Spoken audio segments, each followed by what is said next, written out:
न दिसणारी धूळ. एक दिवस मन खूप विचलित झालं होतं. काहीच नीट वाटत नव्हतं. ना काम, ना विचार, ना शांतता. मनात गोंधळ का आहे हे कळत नव्हतं. मग बसून डोळे मिटले. आत शांतपणे पाहण्याचा प्रयत्न केला आणि अचानक एक दृश्य मनात उमटलं. एक टेबल धुळेने झाकलेलं. तो टेबल काहीतरी मोठं नव्हतं, पण त्यावर दररोज थोडी थोडी धूळ साचत होती.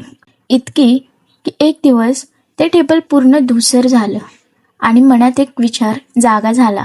हे टेबल म्हणजे माझं मन आहे. मनही असंच होतं. धूळ साचत होती, पण कोणती?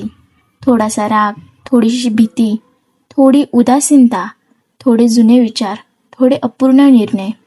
दिवसेंदिवस ही न दिसणारी धूळ जमा होत गेली आणि मनाचा टेबल स्वच्छ दिसेनासा झाला.